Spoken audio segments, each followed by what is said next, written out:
आपको कैसे मालूम हुआ कि आपको दिल की तकलीफ है? हाँ, कमबख्त धड़कना बंद ही नहीं होता है। आज मेरे मेहमान एक गरीब इंसान है और परेशानी की बात यह है कि आप बीमार हैं। इस तारुफ को यूं कर लीजिए कि मेरे यहाँ जो मेहमान हैं वो एक बीमार हैं और गरीब आदमी हैं। चलिए मैं यूं कह देता हूँ, आज लूस्टॉक में मेरे जो मेहमान हैं वो बीमार हैं, गरीब आदमी हैं। गरीब आदमी हैं। दुरुस्त। आप बीमार हैं? नहीं, हॉकी खेलने जा रहे हैं, गोल्ड मेडल लेने ईरान। मैं समझा नहीं। जब चेहरे के एक एक इंच पे बीमारी लिखी हुई है तो इस सवाल का क्या मकसद था कि आप बीमार हैं? कौन सी बीमारी है? गुर्बत। गुर्बत तो कोई बीमारी नहीं है। सबसे बड़ी बीमारी है गुर्बत। पाकिस्तान में सबसे बड़ी बीमारी है गुर्बत, जिसका ना कोई इलाज है और न क्लिनिक। मगर मेरे भाई, आज हम गुर्बत पे बात नहीं करेंगे, हम बात करेंगे आपकी बीमारी पर। आपका जो प्रोग्राम है लूज टॉक मज़ाहिया प्रोग्राम है, कोई और बात करें। नहीं, बात हमें सिर्फ आपसे करना है। अच्छा अच्छा। क्या बीमारी है? हाँ, दिल के मरीज हैं और रीढ़ की हड्डी में भी कुछ मसाइल हैं। तो आपको कैसे मालूम हुआ कि आप दिल के मरीज हैं और रीढ़ की हड्डी में कुछ मसाइल हैं? आपकी तबीयत ठीक है? जी बिल्कुल। ये किस तरह के सवालात कर रहे हैं कि आपको कैसे मालूम हुआ? भाई मुझे बीमारी है, मुझे नहीं इल्म होगा तो किसको, रिश्तेदारों को, पड़ोसियों को होगा? ये तो क्या सवाल है। किसी डॉक्टर को दिखाया आपने? बेटा जो है मेरा 10 साल का है। कितने साल का है? 10 साल का। अब वो बनना चाहता है डॉक्टर। अगर मैं रहा और वो डॉक्टर बन गया तो मैं उसे जरूर दिखाऊंगा, उसी को दिखाऊंगा। तुम देख लेना, बाप से फीस नहीं लेगा। क्या करते हैं? मजदूरी, ईंटें बनाते हैं, सारा दिन ईंटें बनाते हैं। 2 बच्चे हैं, फिर भी घराना खुशहाल नहीं है। अजीब बात है, क्या करें। मेहनतकश बहादुर होते हैं। हाँ, इस मुल्क में बहादुर मेहनतकश नहीं है तो मेहनतकश बहादुर कहाँ से हो सकते हैं? आपको कैसे मालूम हुआ कि आपको दिल की तकलीफ है? हाँ, कमबख्त धड़कना बंद ही नहीं होता है। धड़कन रुकती ही नहीं है।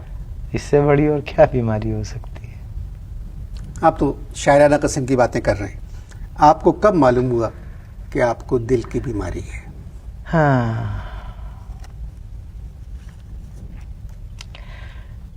एक दिन मैं ईंटें बना रहा था, सुबह से लगा हुआ था, काम कर रहा था। शाम हो गई, झुटपुटे का वक्त आ गया, सोचा घर की तरफ चलते हैं। रास्ते में मैंने क्या किया कि बच्चों के लिए बन कबाब खरीद लिए। घर पहुंचा, बस फिर मुझे कुछ याद नहीं रहा। आँख खुली तो मैं अस्पताल में था। मैंने पूछा क्या हुआ? कहने लगे आपको दिल का दौरा पड़ा है। अब अस्पताल वाले कहने लगे कि 30,000 रुपए यहाँ जमा करा दीजिए तो आपका इलाज शुरू होगा। मैं वहां से चला आया और 4 दिन घर में रहा, फिर मजदूरी शुरू कर दी। आपको किसी सरकारी अस्पताल जाना चाहिए था। अच्छा खासा आपका प्रोग्राम है, इसमें इस तरह की बातें करके क्यों अपने प्रोग्राम का मूड खराब कर रहे हैं आप? कहाँ रहते? कराची में। नहीं, पता बताएं। पता बताने के लिए मकान जरूरी है। साल हर साल ईंटें बनाकर लोगों के मकान बनाए, लेकिन हम आज भी एक कच्चे मकान में, एक कच्चे क्वार्टर में रहते हैं, जिसकी छत भी टपकती है। नहीं, इसमें कोई बुरी बात नहीं है। लाखों लोग ऐसे मकानों में रहते हैं। गरीब होना, मैं आपसे कहूं, कोई बुरी बात नहीं है।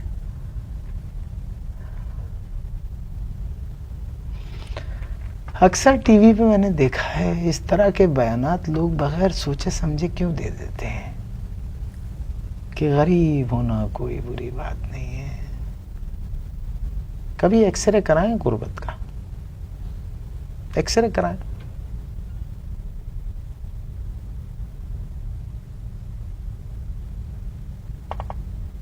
कुछ नहीं नजर आएगा आपको।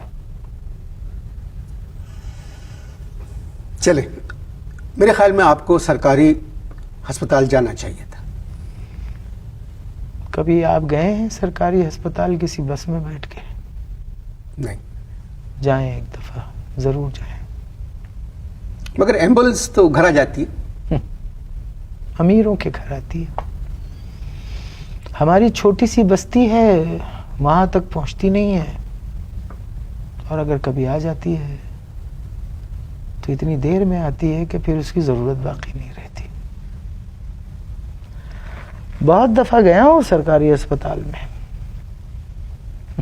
तो बड़ा बेटा अब तंज करने लगा है कि एक ही अस्पताल में बार बार जाके आपका दिल नहीं भरता।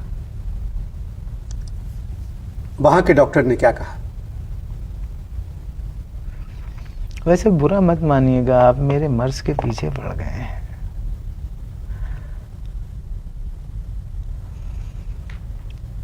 हाँ, हमारा तो एक ही शायर था, हबीब जालिब। जालिब की शायरी आपने पढ़ी है? पढ़ी है। वो तो ऐसा लगता है जैसे तमाम मेहनत कशों ने मिल के कही है। घर में भी कहाँ चैन से सोए थे कभी हम, जो रात थी जिंदा में वही रात वहां थी। शेर तो आपने बिल्कुल सही पढ़ा। जालिब थे भी तो सही शायर। उनके दुनिया से जाने के बाद तो हम लोगों ने एहतजाज करना भी छोड़ दिया।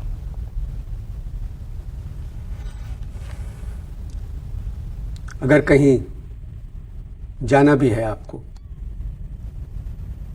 तो ठहर जाए, इश्तहार देखें।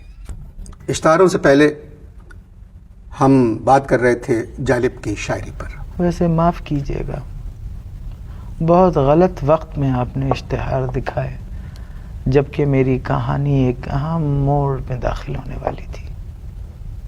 मेरे भाई, आपकी कहानी सच्ची है। जब तक यहाँ कहानी में कोई झूठ शामिल ना हो, लोगों को पसंद नहीं आती। इसीलिए मजबूरन मुझे इश्तिहार दिखाना पड़े। आपकी जो कहानी है, यहाँ के रहने वालों या टेलीविजन देखने वालों के दिल में उसकी जगह नहीं है, और ना ही उसकी जगह हमारे अदब में है। तो फिर मुझे जाने दें। मगर मेरा प्रोग्राम 25 मिनट का है। अच्छा, अभी चलिए। पूरे नहीं हुए हैं। चलिए, 25 मिनट पूरे हो जाएं तो बता दीजिएगा।